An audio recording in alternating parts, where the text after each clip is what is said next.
Hello, YouTubers. How are you today? Dave with Smize Flies.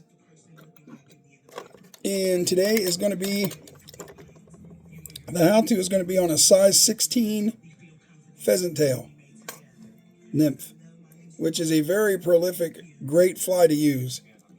And these ones I have experience with. I've used these back in the day when I was first starting to fly fish. An older gentleman on the creek side gave me one and told me to try it. And I had one of the better days in the beginning, in the beginning of my fly fishing career. I had one of the better days I've had with that fly. And that was before I took entomology classes and learned, entomology and checking under the rocks and all that stuff. So we're going to make that thread base, like so.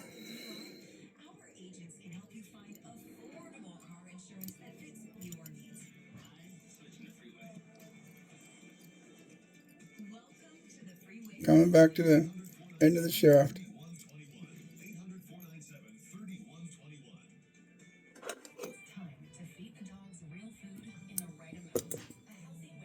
Sorry, I was talking funny. I had the pheasant tail fibers in my mouth because I didn't want to set them down. So, and what you want to do is you want to get your tail to be just about the length of your hook, which is about right there. And I'm going to go ahead and tie that in about midway, and then I'll wrap backwards till I get to the end of the shaft, right before it starts turning into the bend of the hook. And you'll come back to you're about right there. I'm getting there. That's pretty close. You don't want to go too far because it'll curve the tail down on you if you don't. If you do, you don't want to go too far. You want to stop right at the end of the straight point of the back of the hook on the shaft. And I like to, as you guys already know if you watch me, I like to wrap the extra fibers in. One, I don't like wasting as many materials as I waste. So this helps to build a body for me.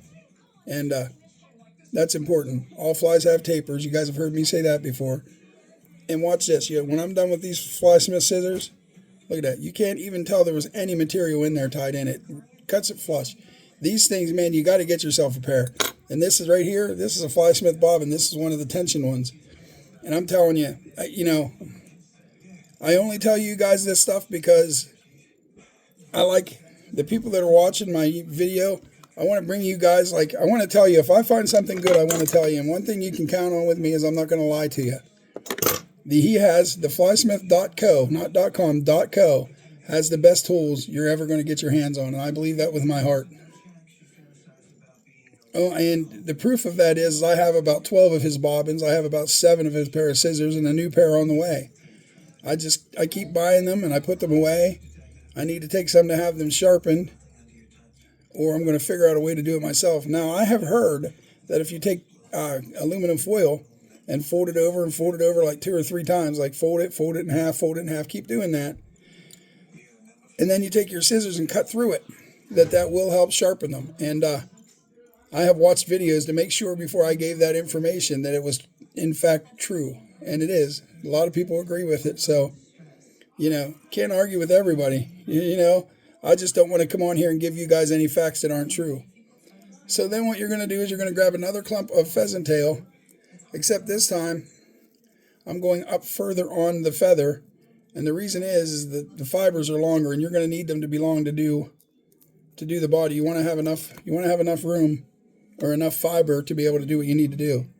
And I'm going to get it real close to the end there where that white stuff you see is that little crazy stuff. I don't even want that there. Not that it matters. I could cut it out later, but I do it now because I worry about a good tie down.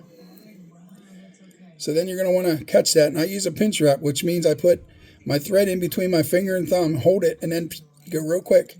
And you can't miss it. It won't slip. There's no BS. And you want to keep these pheasant tail fibers on top of your hook for now. I mean, a little bit of slippage is okay, but I wouldn't let it happen if I were you. And then you're going to wrap back to where the tail met the body, which is about one more wrap. Yeah, there it is. And I'm going to do another wrap, maybe 2, just to hold it still. Then I'm going to wrap the whole way back up because I want to build a taper to my body, and this will help, which you've probably heard me say that 50 times before in all the other videos. But it's something that I find to be one of the very, very important things to do to help you build a taper on a fly, because you definitely want a taper. So then what I'm going to do is I'm going to take this and wrap back to the back because I'm going to be using my lighter for a second. I don't want to snip my thread off. So I'm going to go ahead and get my lighter and burn those fibers right out of there. Just like that. Just like that. And then I'll finish wrapping the whole way to the head. Yipper. That's going to be beautiful. Thank you, God. There we go. There's that.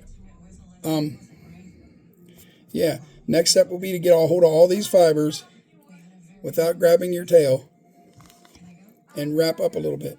And you can kind of do diagonal wraps, which means you don't have to go straight across your hook. You just want to make sure you got the body right. And you're only going to need, on this size 16, you're only going to need probably 2, maybe 3 wraps. Like that was 2, and I'm almost afraid to go for 3 for fear that I'm just going to do 2 because I don't want to get too close to the eye because we need to put the thorax and the wing case in. So I'm going to stop right there, and I'm going to wrap that real nice and tight.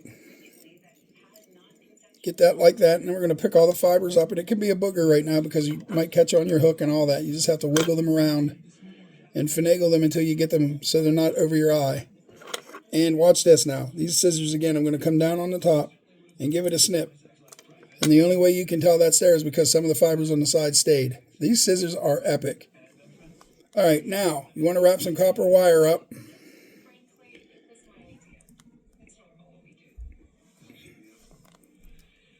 And it's okay if it sinks into the pheasant tails because once they get wet, the fibers are going to get soft, if you will, and allow you to see your wraps. What's going on here? Okay, right there. We got that. Now I'm going to wrap this in good and tight. And it's up to you what you do from here with the wire. Some people will take it and helicopter it off, which I'll do that today if I can. I didn't wrap it in front of it, so it might not work as well. But you just keep doing the helicopter action, and it weakens the fiber right up against the body. That way you don't have to worry about getting a real close cut with your scissors. Yeah, see, I didn't put my thread in front. There it went. It worked. It's done. So enough said there. And once again, I'm going to wrap back pretty decently right up against where I stopped my fibers. And I'm going to get close. Yeah, see, that's the kind of stuff that happens if you get too close. And, of course, that's going to cause me to have to... That's okay. I'm going to have to use my Stonfo bobbin threader, which is an incredibly cool tool because it has a little hook on the end. I'll show you guys in a minute. You may already know, but some of you won't, I'm sure. You pull it up through, and there it is. Yeah, there's the little hook if you look at it. I'll spin it so you can see it. That hook, you just stick your thread in there and pull, and you're set.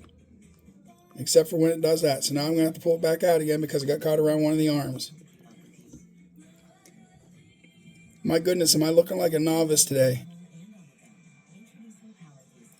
But, we all run into these troubles. I don't edit these videos out because I want everybody to see that, not everything's going to be perfect. There is going to be mistakes made. There's just no way around it. So I try to keep it as real as I can because I'm not going to, like I said, I won't lie to you guys, and I'm not going to come on here and edit things out when I have a mistake acting like I'm some professional. I mean, I do a good enough job that I just finished a 200 dozen order for a shop and got another 113 dozen order to work on right now. So I guess I do all right, but that's about it really. Okay, so we got that in. The tail's good. Got the body wrapped. The next step will be to tie in your wing case, which in my case I'm using from Fly Tires Dungeon. I'm using stuff called Baby Bugback. You get 5 yards for $1.05.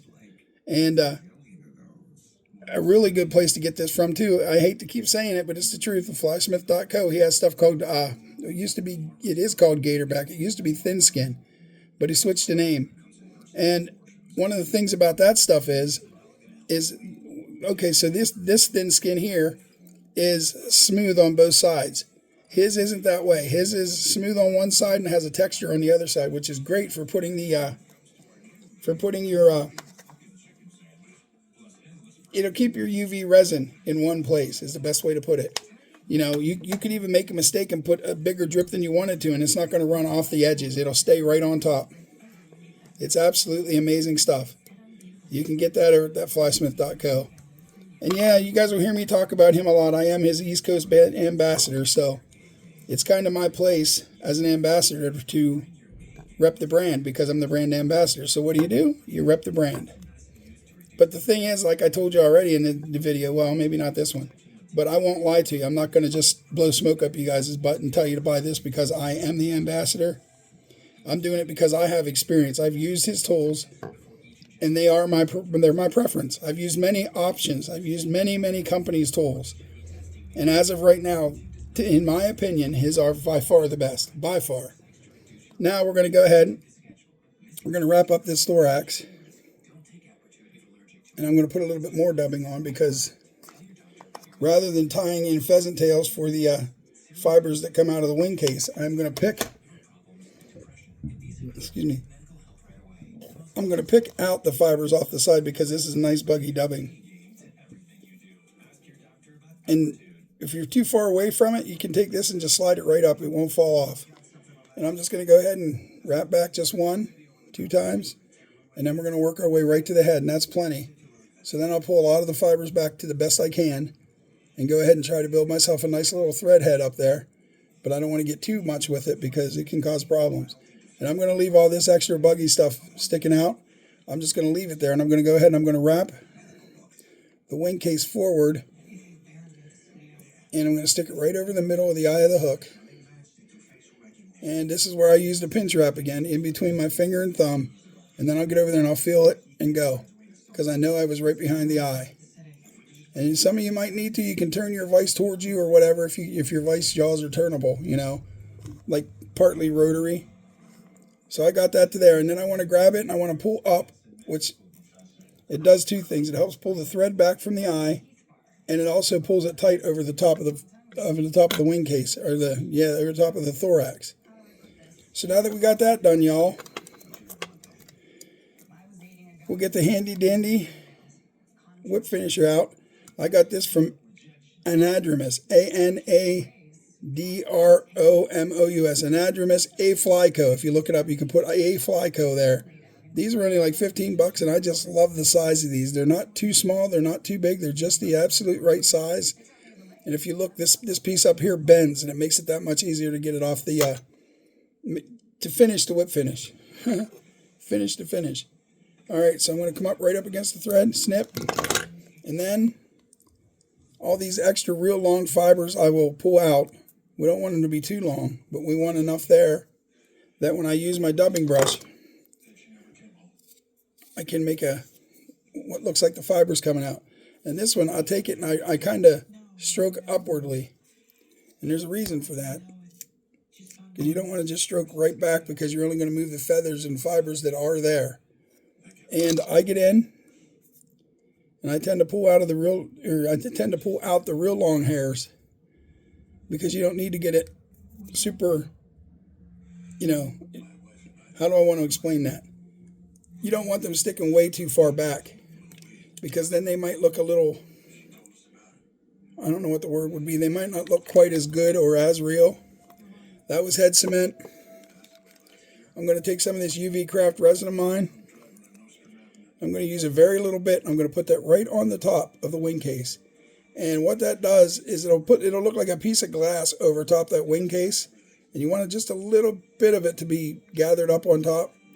And that'll help. It's almost like adding flash, like putting red thread in. It'll catch the fish's eye in the sun a lot better. And you can see that smoking up there. There's that. And now what I'm going to do is I'm going to take my time and I'm going to clean the fly up real nice. I like what I'm seeing right there. And I will take this and I will put it in a pair of tweezers for y'all to see it up close and personal.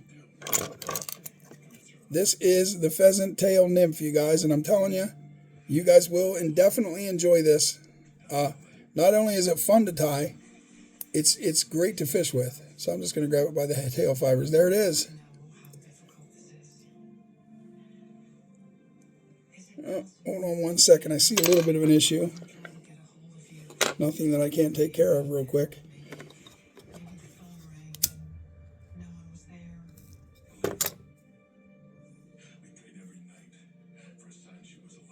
Okay, so back by the tail fibers again.